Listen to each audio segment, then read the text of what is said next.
want to know your thoughts on episode 495 of We Were Gamers about that game series between the Padres and the Dodgers where everyone was just throwing the ball at every batter. Which one was that now? I feel like that's happened a fair number of times. Be more specific. Was that this season? I don't know if it was this season. But no, we haven't played the Dodgers yet. You haven't played the Dodgers yet? Okay.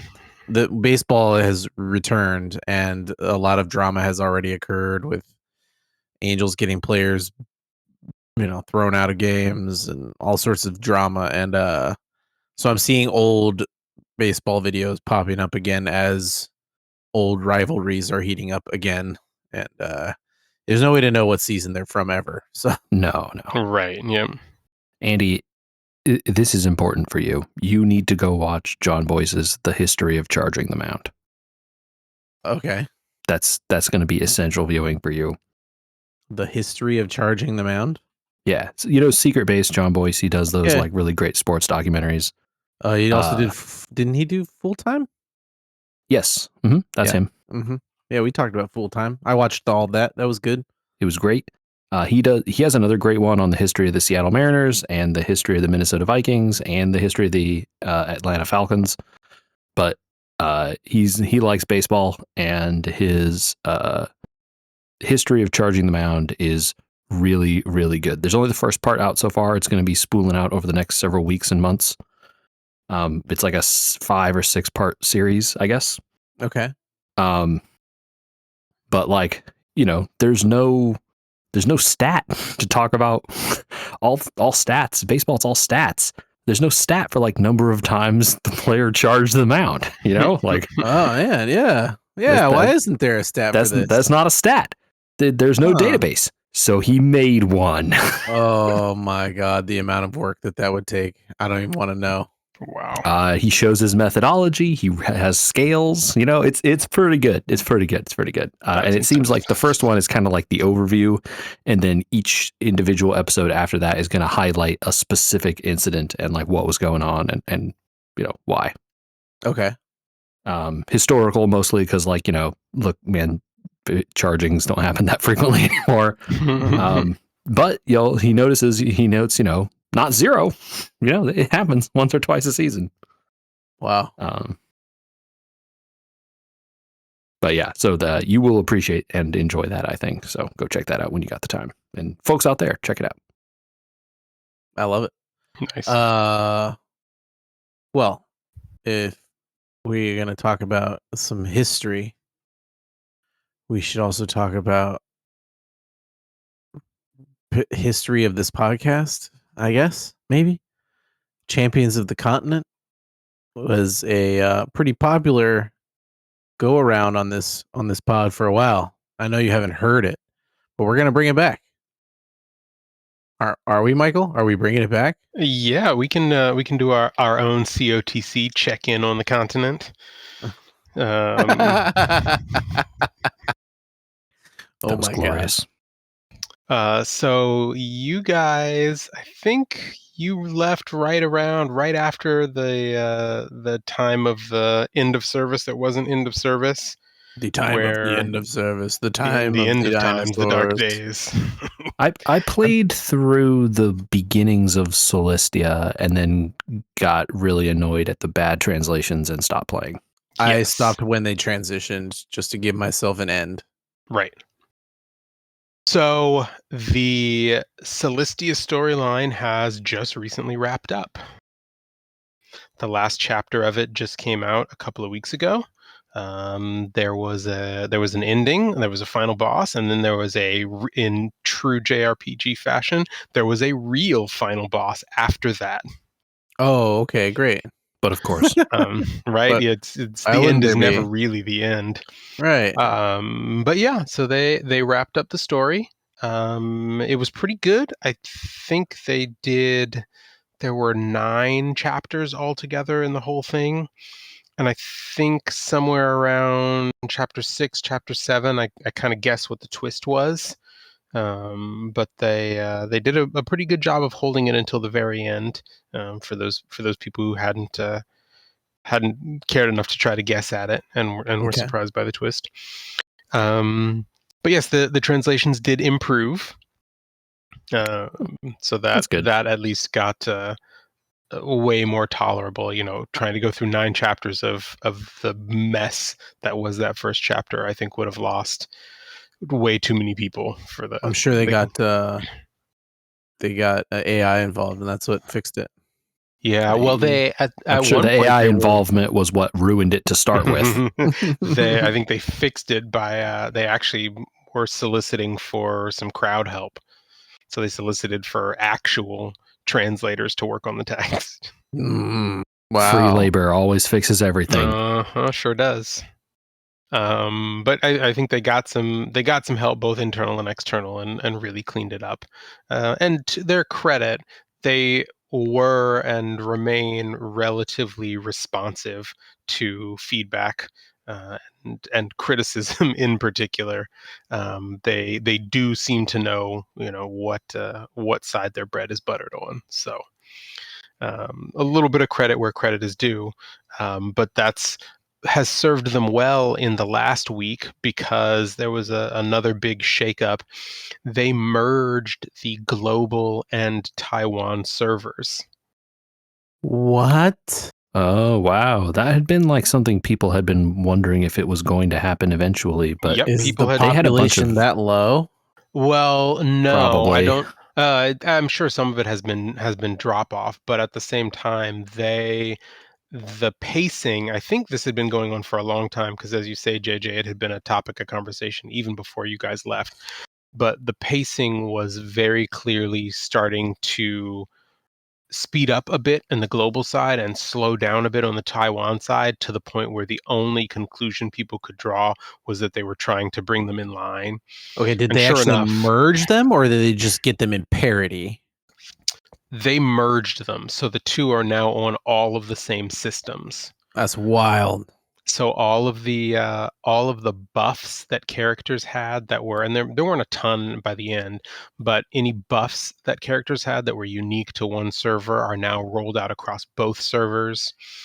Um, there was kind of a torches and pitchforks moment, and this is where I mentioned that being responsive to criticism serves them well. Where, if you remember the cascade log, where you could redo the same fight on different difficulty levels. I vaguely remember that. Yeah, I think that was like new or pretty Yes. new when I dropped out. It would have been very new back then because it got rolled out partway into the beginning of Celestia. But Taiwan was on the Japanese reward system, where for the top tier fight, rather than getting, whereas the global fight, if you cleared the EX3 level, you got 30 rubies. The Japanese server, and Taiwan copied this, gave you what they called, the loose translation was a word, and really they were sound bites from each of the characters, like a couple of words from each one, and each one gave you a whopping plus 10 to the damage cap. Ooh. Right. So Global definitely got the better deal there. Well, when they first announced the merger, they announced that they were mashing in the global version into the Japanese instead of the other way around. So all those ruby rewards for the top tier were going to go away If you didn't earn them ahead of time? if you hadn't earned them ahead of time. So you can imagine what the backlash there was. Yeah, those EX3 fights were always really hard. Even the like early ones were very tough. Yes, and they've been, nine chapters of Celestia. Some of them have been power crept by stronger Yeah. units at this point, but Right. the hardest couple are still uncleared by large swaths of the gaming populace, I would say. And so, of course, everyone took to Discord to flood their channel, and sure enough, to their credit, they said, "Just kidding, everybody gets all the rewards now." I feel like that's happened before, where they're like, "Oh, no, wait, never mind. Sorry." Yeah, what were we thinking? One of those where like, all right, let's be the cheapest possible we can. And All right, see people if are bad anyone about notices. it. We'll take one step to the left. Yep. So yeah, that has been going on. They're still working out a few bugs. Some abilities and some of the systems don't work quite right. But they have been kind of good about every time they patch something, they throw a few more free rubies at us, whether or not it was something that affected everyone. Everyone gets everyone gets a little something for it. That's nice. At least they're trying to Yep. be good. Yeah, so they wrapped Celestia. They also within a week's time, there were two big updates back-to-back weeks. They wrapped Celestia. They also wrapped the Divine Beasts storyline. Oh, that thing's been going on forever. Yes, that got introduced before Celestia was even a thing. So that Yeah. that Yeah. also released. That one had like 16 parts. Wow. Yeah, they tended to release them 2 parts at a time, but even so, they were very drawn out. I can't even imagine. That's wild. Yeah. So little bit of a question mark as to what comes next. Last week was the last week on the most current roadmap that they released, so people are expecting a new one to drop this week. I think the big thing that people are looking forward to is the FF6 collaboration, which is guessed at to probably drop sometime in June. And then there's a couple of a new game mode or two that will probably be introduced. And then on the JP side, they just introduced the new story arc. So that will be coming. It'll be a bit, but that is something to look forward to from the global side. Is that they have another new story arc that they've introduced. Okay. Yeah, so Is cool. they're making a whole new arc, which means they got to at least get that far, right? Yep. Yeah, they have plans and they've got stuff in the pipeline. So it's still chugging along. I guess reduced population or not, they're still making enough. Yeah. Japan's just about to hit their 5.5-year anniversary. Well, So this is it's pretty been dang going long well. Yeah. for a mobile game. I mean, I know there are some that have been much longer. I'm not trying to decry those games, but considering Octopath itself, the main games are well loved by their fans, but not by many other people. And their fans are not many, I would say, compared to the global gaming market. I'm surprised. I think they made a smart choice by making the majority of this game play at your own pace, right? There's no PvP aspect at all. Although one of the game modes that is coming will introduce kind of like their version of world bosses, so kind of a PvE uh, where you can help each other to players can help each other to beat a boss and get rewards. But I think they also were really helped by the release of COTC as a standalone game, right? With Yeah, Octopath OT Zero, Zero. right? Yeah, because I don't have numbers or anything. Obviously, we're not Square Enix, but it sounded like Octopath Zero did at least pretty good. Oh, okay. I think you it know, did. Yeah. in the grand scheme of it didn't sell millions of copies or whatever, but good for what a game like that does, and it didn't cost them that much to make because they'd already made all the stuff for the phone game. Right.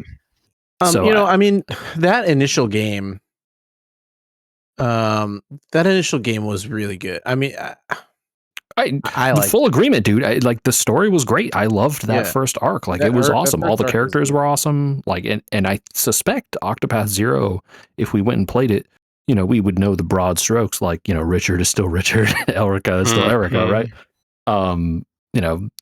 Partis still Partis. But I think it would probably be a fun game and an interesting story to do a JRPG around.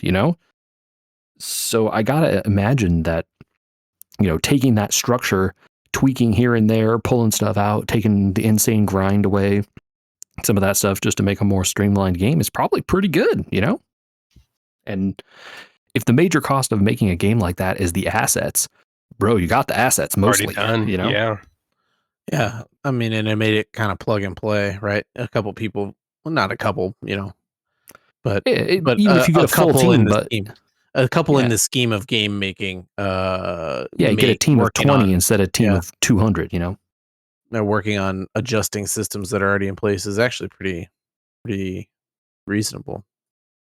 yeah. So I suspect that made money. It's just a question of what and how much and yada yada. I don't know. Did that get released on like Switch and all that stuff too? I don't even know.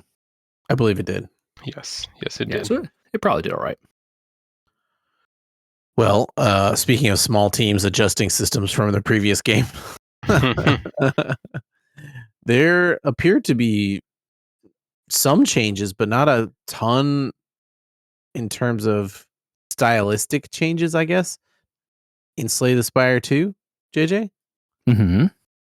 Yes. The game has the exact same feel as 1, for sure. The art, definitely, some of it has been reused since 1. They have changed some. For sure. There's the cards. There are new cards for sure.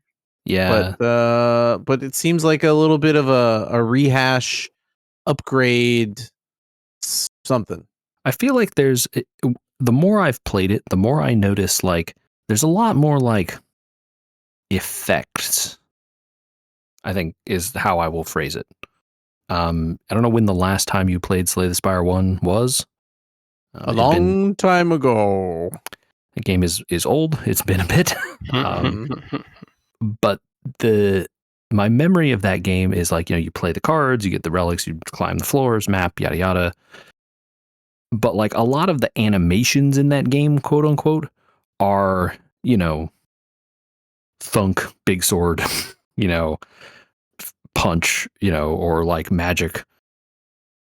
Mm-hmm.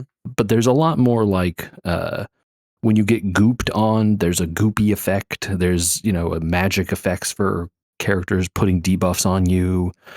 A lot more monsters have effects that affect your cards in unique ways that aren't seen anywhere else. And those have like special effects on your card or your character or whatever. Okay. So it's a lot more like, it's more certainly, look, it is still that game, right? You're drawing cards, you're playing them on the bad guys. Mm-hmm. Yeah. The bones are the same. The core is there. But I think now you and I have both dove into it somewhat, Andy. I've been dovent. So you have done the. It seems like you're doing the vertical integration, where you're going up the spire with only one character every time.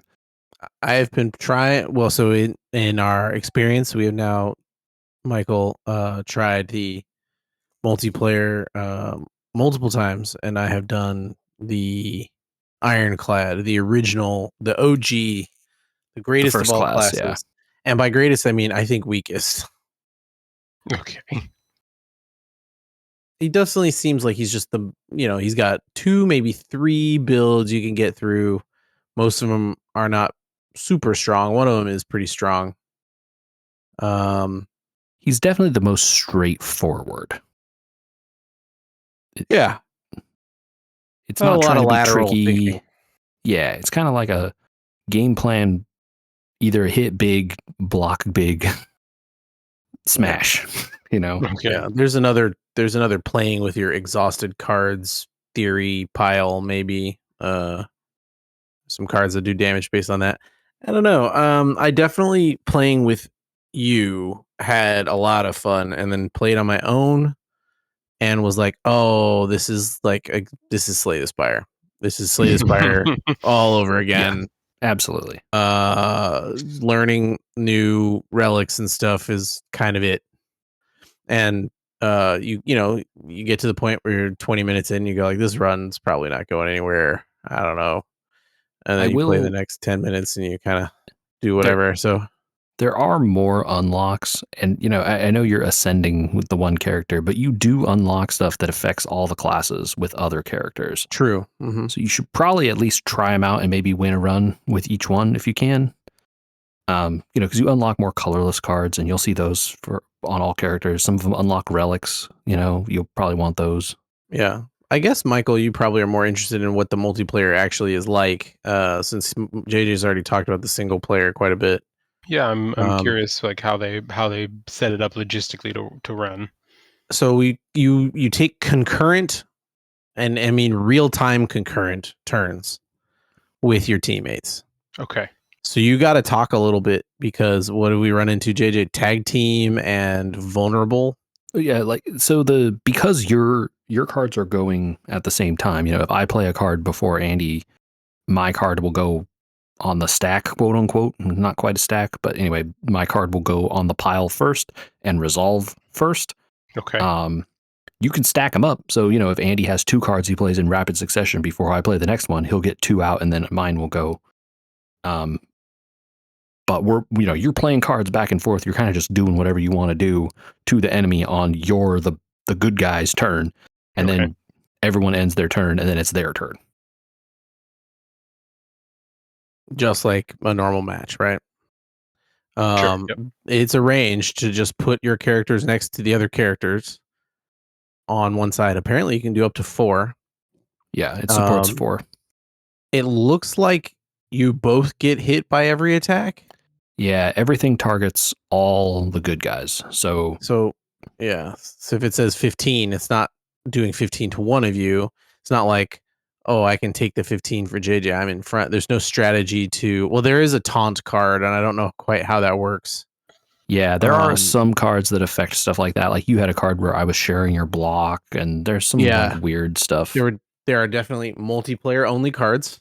Yeah, that is the key. Where it said, it's like, interesting. Give another player half your block. I'm like, oh, okay. But there seems to be very little interaction with, like, okay, we're going to run one tank, one healer, one damage dealer. That doesn't seem to exist. You're sort of playing almost solitaire, but you have to do it in tandem. Okay. Which is kind of what Slay the Spire is, right? When you're 100%. playing it solo, it's a solitaire experience. Anyway, you're building your card engine, doing your thing. It's not a negative. It's just saying that they don't affect they don't change the game loop much compared to what you might say. Oh, it's multiplayer or something like that. It definitely doesn't. It's cool though. There's some cool effects that I haven't seen in single. There's definite advantage to playing with another person, especially if they are on a different build or their character does something different than you. And the balancing seems to be that the attacks hit everybody and that the characters have tons more health. They definitely put the multiplier on the enemy HP, and they're just like yanking it to the side, Yeah, it's definitely not 2x. It's more than 2x for sure. Way more than 2x for sure. Which is fine. It seemed actually still easier than single player. Yeah, agreed. I think despite all of what we're talking about, it is probably easier to win in multiplayer. The only difficulties I think we ever ran into was, like, I'm at max health because I had blocked that fight, and your hands came up bad, and you're at, like, no health. And there's kind of nothing you can do about it, yeah. Yeah. The saving grace of that, though, is if you can carry me through, I revive the next round. If you lose, you don't. Unless you both lose, you don't lose, and the other person comes back with 1 life. And then, if you have we were just one spot away from the rest site or whatever, then, they can maybe get themselves back on their feet. In the long run, you probably need both, we were playing 2-player, maybe in 4-player, it's a little easier to carry somebody, I don't know. But it's definitely, both players have to contribute. It's not like, Andy could do all the work and I just sit back and twiddle my thumbs. Yeah, right. Well, and you got to communicate, like, hey, my hand is all attack. Okay, well, can you do 40 damage? Because if you can do 40 damage, we could probably kill him. Otherwise, he's going to deal 30 and I got to start blocking or I'm dead. And then sometimes we were just mowing through fights so fast that I'd hit block, and then JJ would throw his attacks out and be like, oh, dang. We're playing. No. We're playing an extra turn here because I could have attacked, but I blocked instead. Yeah, it's like, we needed 6 more damage, but Andy had a strike card and he wasn't thinking about it, or we weren't communicating that I needed 6 more damage, right? Like, it's it's the way of the game.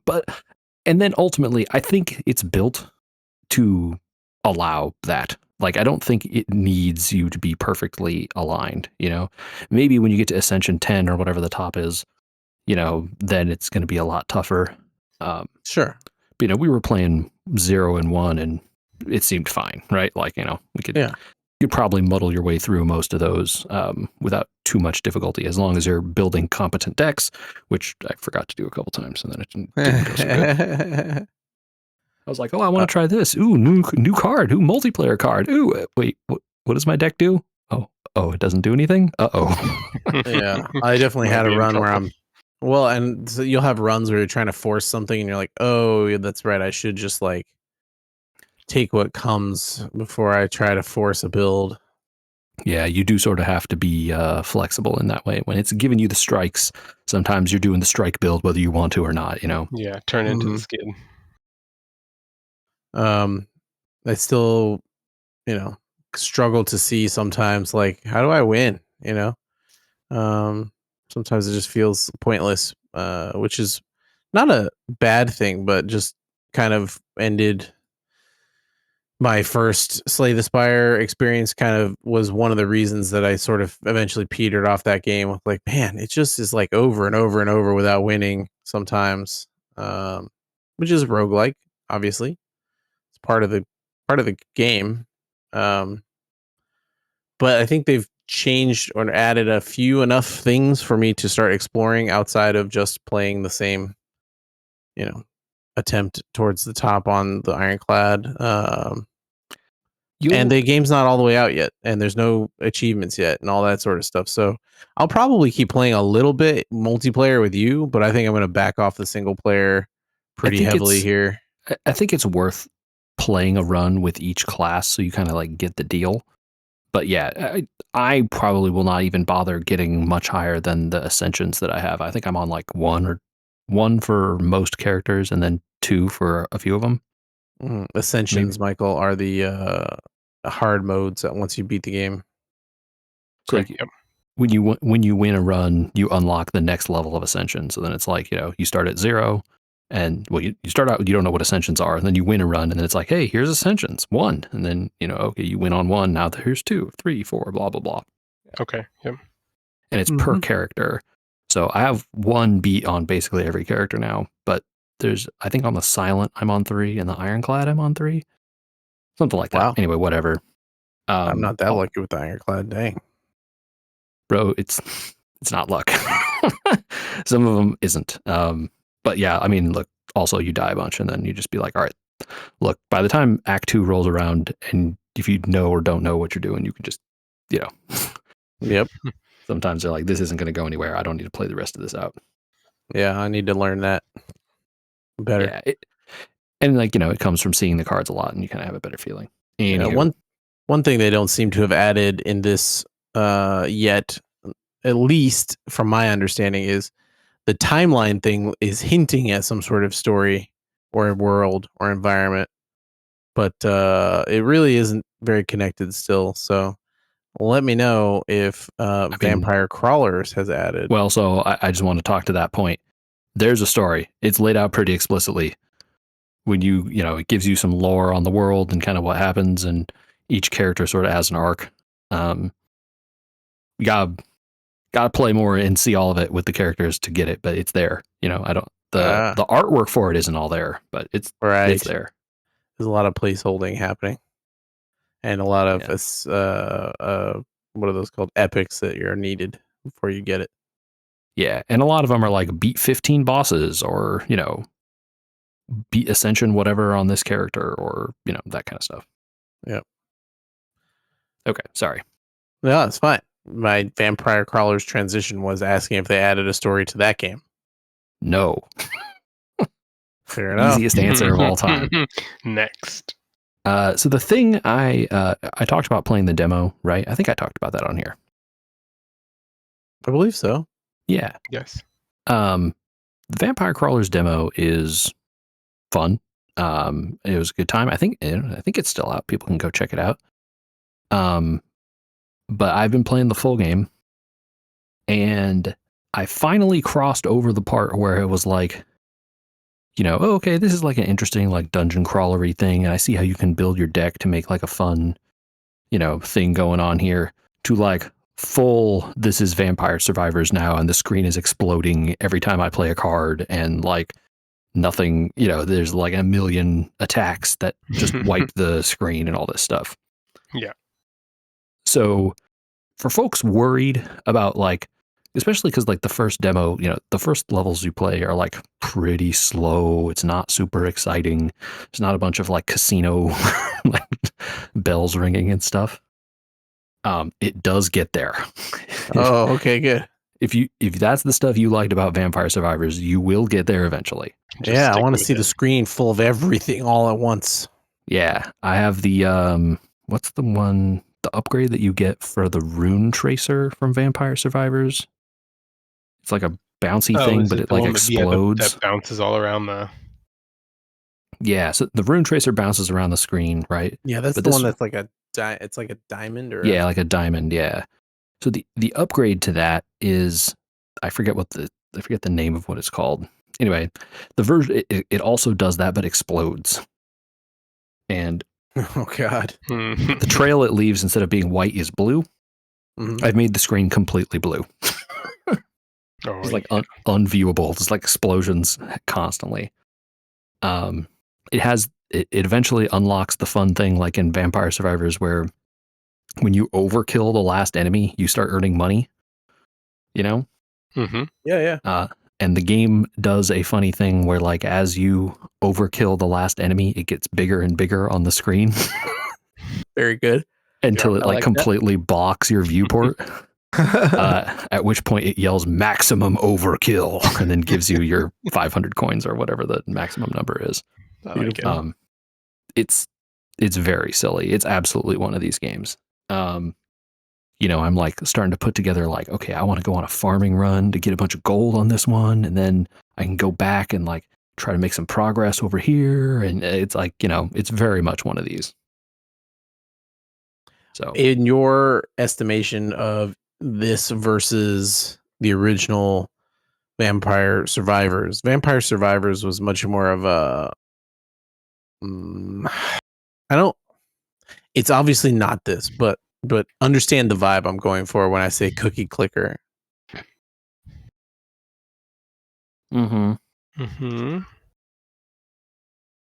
This seems more like roguelike dungeon crawler for real game time, or is it also somewhat cookie clicker?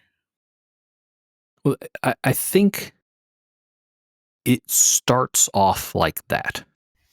You got to pay some amount of attention early on to, hey, I need to like manage my armor and my health and, right. Pay attention to, well, the combo stuff is actually like kind of the whole game eventually. But that's like, all my build and like what characters am I picking and, all that stuff in sort of the same way you do in Vampire Survivors. Okay, I really don't want to ever get the wand. It's bad. Like, or I really always want to get this armor, whatever. Yeah. You got to know the things to avoid much more than the things that you want to get almost. Mm-hmm. And almost like it knows, you eventually unlock those similar abilities like in Vampire Survivors to spend gold on random things, that increase various statistics, including your ability to reroll your level ups, your ability to like pick items that you see in the level up and never see it again. Yeah. The ability to revive, in encounters, and, all this sort of stuff does eventually start showing up as you play and win and so on. So all of that is to say that like, yes, it is both of those games. And like, as you unlock more and more of that stuff, buy more upgrades, start upgrading your cards, you can spend money to upgrade the cards. Sure. You can also spend money to put more gem slots on the cards. Really good, by the way. That's like really strong. So the game definitely has the like full on insanity mode that like the cookie clicker style thing where like things just explode constantly and you barely have to play. You got to the point that you weren't really playing. You were just having a fun time watching. Yeah, you just turn it on and I got to the bottom of the dungeon and I play 3 cards and then the boss dies, right? Kind of thing. Mm-hmm. Versus earlier on when you don't have access to all this stuff, like you do have to play a little bit more carefully. But, you know, that is the benefit of me having spent all this time upgrading this stuff and farming gold and doing all this other thing. Right. Which you don't have to do. So, yeah. I think the answer to your question, Andy, is sort of both. But yeah, it is still really fun. And, you know, you can put together combos and all this sort of stuff. You know, and that is the fun of that game, right? Like, coming up with, oh, well, if I have this guy active and I draw that card and then I do these 2 things together, then multiply it 3, 4, 5, 6, 7, 8 times, you know, that's the, like coming up with that stuff and sort of figuring out a way to break it is the juice in that game. And it's got that. Do you think Michael and I stand a chance of playing it on our Steam decks? I really actually... Yeah, absolutely. I thought Vampire Survivors was okay on the Steam Deck, but I always didn't love the controller. It felt a little mushy for that game, but I assume you don't really need a snappy controller? No, well, again, there's no real-time element in this, so it's all turn-based. So no, you can take as much time as you want. You know, that's the nice thing. You know, in a way, the cookie clickerish nature of Vampire Survivors is you still gotta like not walk into death or whatever, right? Like you still gotta move around the screen. Yeah, you gotta constantly move. You don't gotta do anything in this. You can just stand there. You can go to the bathroom, come back, you know, play your next card. The game will wait for you, which is, you know, sweet. This is not the game then to test the new Steam controller. I mean, you certainly can. You can use it, but it's maybe not going to put it through its paces. Yeah, I assume it has controller input. I don't know, you know, what kind of support it has for Steam Deck because I don't have one. But I would guess that since the Steam controller has the same inputs as the Steam Deck, I would imagine anything that works on A is going to work on B there. You would think so. You know, you're giving a lot of credit to a lot of people. Usually, I guess Valve is one worth giving credit to, but eesh. I mean, it's literally the same input set, though, right? I guess except for the gyro stuff and the side grippy things. But are you jonesing, Michael, for a Steam controller? You know, I don't know that I am. Yeah, I think. Go ahead, that Michael. it really does. I don't know that it really does quite enough to get me over the hump to trade in the same old one that I've worn in and partly worn out at this point. I think the best review that I read on it said, if the best controller is the one you already have. Mm-hmm. Yes, I saw that. I must have read that same review because I saw that line. But if you want a new controller, this one is pretty good. Yep. That was kind of their log line. Well, this was announced when? How long ago? It was announced a while ago, right? Yeah, months ago. Last year, I would say. And it's going to be $100. So that's the big news. So I think the thing that you should remember here, and this was the part that got me, was how much do controllers cost, Andy? Don't look it up. Well, I'm not a good barometer for that because I own an Elite 2, which I bought for like $80 a couple of years ago. Okay, that's not how much the Elite 2 costs. The Elite 2 costs $150. No. Yes. That's how much it's being sold for now. Well, that's definitely not what I bought it for. Okay. I did buy used ones. That's fine. That probably helped. Yep. I'm informing you, I believe those are $150. Your scuffs and your PlayStation Pro Edge, whatever ones, are like 120, 130, that range. The 1,000 hertz polling kind of stuff, your shooter controllers. Okay. I bought a PlayStation controller for $75 a few years ago. Regular PS5 controller is 60 to 75, depending on where you live. 80. Okay, so I got I looked up my old controller receipts. I did remember incorrectly. They were 95 used, and I got one on sale for 123. There you go. So I know this because I was reading articles that were quoting these prices recently. So the Switch 2 controllers, I believe, are 90. That's the Pro controller, and the Joy-Cons are like 85 or something like that. 80. This is wild. You're blowing my mind because I haven't shot for controllers in years. This is why I'm saying this to you when you're like, oh, controllers should be $50, $60. That's just not the world we live in right now. The world we live in right now, $100 controller is like kind of the middle of the market. Is that why I don't see videos of kids throwing their controllers through TVs anymore?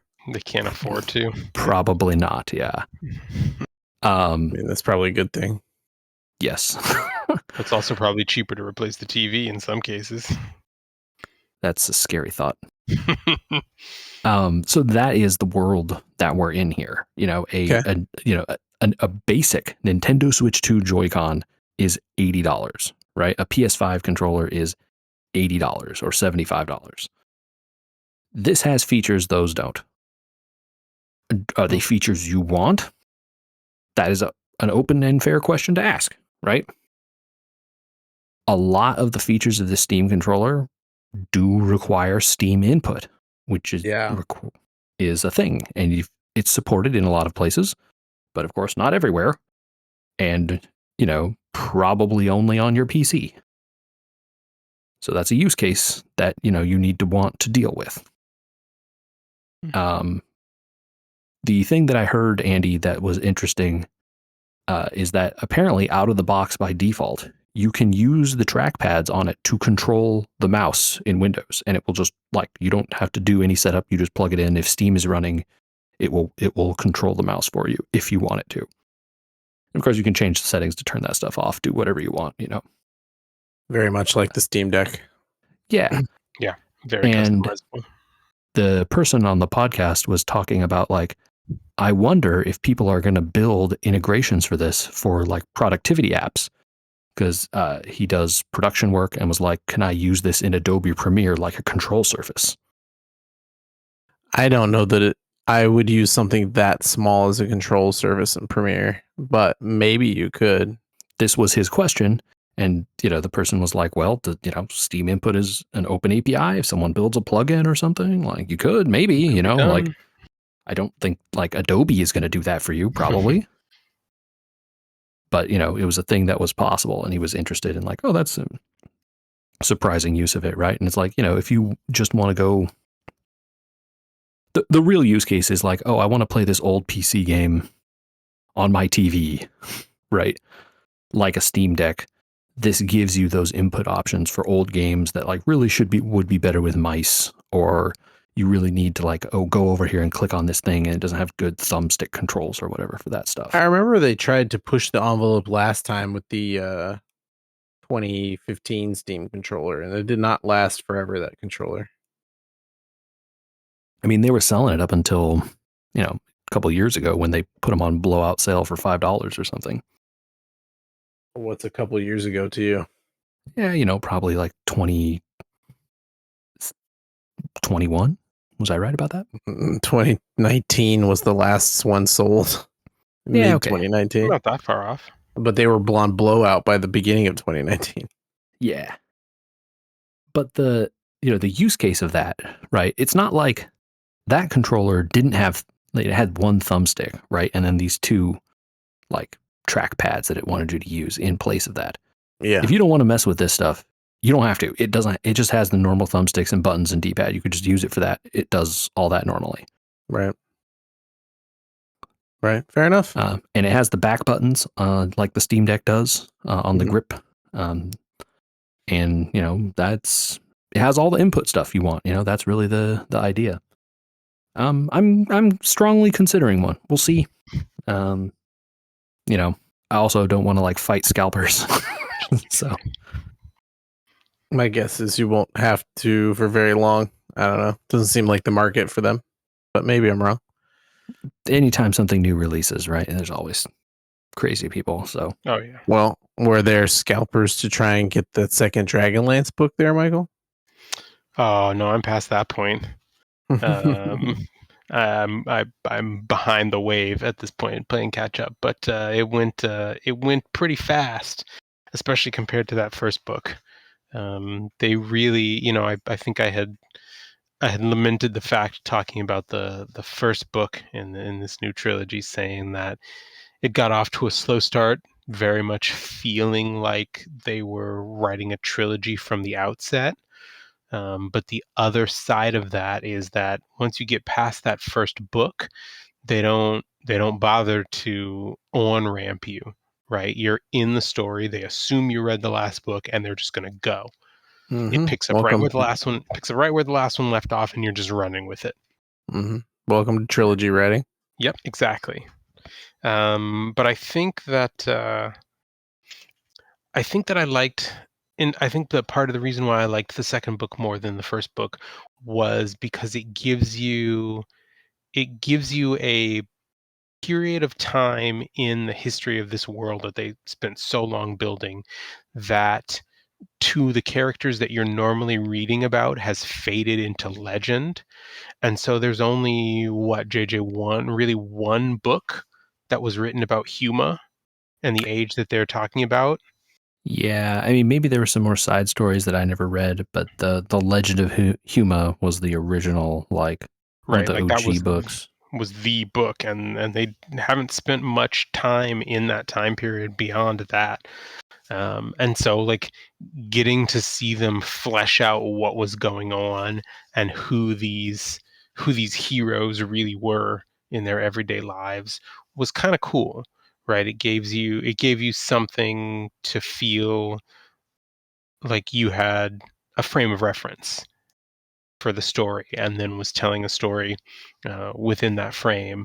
But also the way that the story itself was set up, you had a real good feel for what they were going to do, because time travel shenanigans, right? Mhm. Obviously, something's going to break. Someone's going to step on the butterfly. And I think they did a good job of playing around and being cagey with how these characters' stories end and where and how exactly things are going to go off the rails. So the question I want to ask you, Michael, and I'm going to try to be vague here. That's all right. Don't worry Okay. too much. I mean, don't Do- say No, vague it's not for your sake, Andy. uh, unless you want me to. I don't know. I assumed you didn't care. No, it's fine. Okay. Uh, do you feel here, Michael, like they are retconning stuff? I go back and forth, right? I can see two paths here, right? I can see the path where they are telling the story of trying to get everything back to where the average Dragonlance reader knows it should be. And I can also see them trying to carve out space for a new generation of stories by saying, okay, we've broken the timeline. We're not going to put it back the way it was, but we're going to leave you somewhere where you're going to want to know more about how it is now. Mm-hmm. So obviously I'm 10 chapters ish maybe into the third book. So no, I don't have a guess yet as to which way it's going to fall. And I don't know really if I have a preference yet on which of those two I'd rather see. Yeah, I don't think it matters. Yeah, At the end at of the the end of the day, day. I think again, I think you'll have thoughts by the time you get to the end of the third book, and I'm just curious where your feeling on that topic is now. Yes. And you've overall enjoyed it. It sounds like. Yeah. And it's the story is told in a way, Andy, that this third book, they've the characters in trying to fix the broken timeline, they have a plan A and a plan B, right? And depending on which of those plans winds up being the one that they have to go with and the one that succeeds, things are going to go in two very different directions. Right.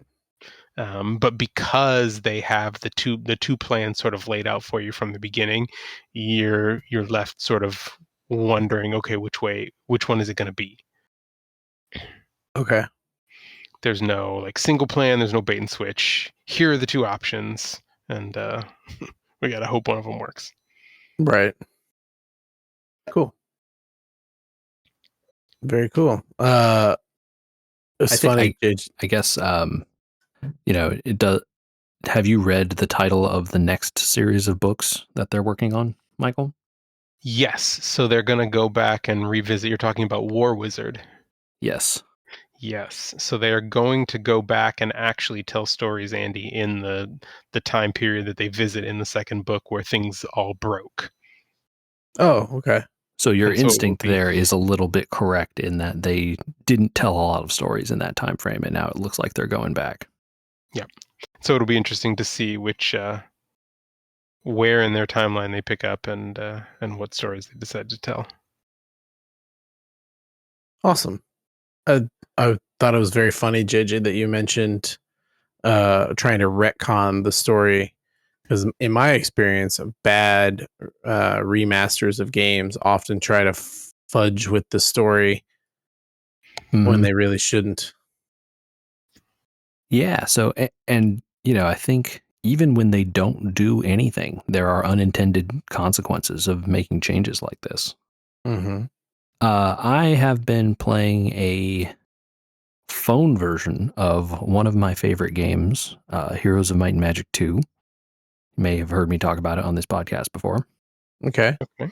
There is an Android port, also on PC and other places, but it is in fact an entire recreation of the Heroes 2 engine called F Heroes 2. Just the letter F. F Heroes 2. Yep. And I don't recognize this game at all, but the engine looks familiar. I don't know. I mean, it's Heroes of Might and Magic 2. That's what it's a recreation of. But it's open source. They rebuilt the engine entirely from scratch so that they could distribute it for free. Got it. And you have to then provide the asset files, right? So it's like, hey, I know how to render and move a horse around the screen or whatever, but you got to show me what the horse looks like. Okay. Right? I happen to own copies of these games on GOG and the original CDs and a bunch of things. So I could supply those assets, and then you can play the game on your phone and wherever else. Well, it's a recreation. It's not like they ported it. They didn't take the same code and make it work again. They recreated it. Okay. Also, in doing that, it means they have, their own set of bugs, but new behaviors, right? They built the game for multiplayer. Like you can play multiplayer over the internet, modern internet, which is cool. And they also made the AI better. It has more knowledge of the things that happen. It plays more fairly. So, it doesn't, in the original game, the AI kind of cheated a little bit, in that, it had sort of some amount of omniscient knowledge of you and what was happening behind the fog of war. Baloney. Yeah. I call that baloney. Like the games did back then. But it turned out it didn't help because it wasn't very good at playing the game. You could overwhelm it with economic advantage. And even without doing that, you could bait it in ways like it had, target lists of certain enemies it would always attack first. And you could put, like 1, 1, 1, 1, 1, 1 of those monsters, and then 400 of another monster. And the 400 is clearly going to kill their whole team, but they're going to spend their time fighting 1 and 1 and 1 and 1 and 1. The new AI is like, oh man, that 400 seems really bad. Immobilize. And you're like, I sort of need to attack you with it. These 1s and 1s don't really do a whole lot. Oops. So, the AI plays much smarter. It's much fairer. So doesn't, it explores in the way that you have to. It doesn't know where your castle is to start off with, right? You can't just like walk straight to your town when you don't defend it. But also consequently, when it knows where your castle is because you take one of its, and it sees that you have left it undefended, it'll just walk right back there and walk in. So more fair, but also smarter. Right, which is not something the old AI would do to you, So you do have to play a little bit more intelligently. But also, as a consequence of this, some of the maps were built in ways that, like, the AI was expected to be dumb. And especially in the campaigns, the AI is sometimes given like pretty significant advantages in terms of money or resources or monsters or whatever, right? And it can take a long time for you, the human, to like overcome those advantages. But that assumed the AI was playing bad. When the AI can play good, it now has like a massive economic advantage and like 14 castles against your one. Like you have almost no hope of doing anything. Like you have to blitzkrieg in the first couple of weeks or otherwise you're completely dead and you have no chance in the scenario. Very, very funny that they've like, and some, like there's some of the maps people have said are like on the higher difficulties, straight up impossible. Like the human cannot win because the AI is too good. Well, that would be not very fun, considering the whole point of the thing was to have this remade game. Can't even play. And I think they know about this, but I don't know that it's very high on their priority to fix the campaign AI separate from the multiplayer AI. Yes. Okay. And it's like, there's an open bug ticket for this, but they're like, no one's looking. No hurry to detune it. No one's looking at this. Yeah. Right. And of course, like, there are cheats. You can just turn the cheats on and like, do whatever you want, of course. And, it's not like these campaign maps aren't like blown wide open. So you, the human, can cheat if you want, It's like, all right, where are their castles actually? Where can I plan out my moves, all this stuff ahead if you really want to? Mm-hmm. Or you can just say like, I don't need to play this anymore and quit the campaign, right? Like you don't have to, you don't have to play that map if you don't want to. So it was just very funny to me that the AI can both play so much more fair, but then actually by being fair, be much, much more unfair. If people knew or were alive when Heroes of Might and Magic 2 came out originally, where would they email us? Yeah, you can send their fondest memories of that to podcast@weweregamers.com. They can also get at us on Facebook, Blue Sky, all the socials @WeWereGamers, and they should go check out our YouTube channel, youtube.com/@WeWereGamers.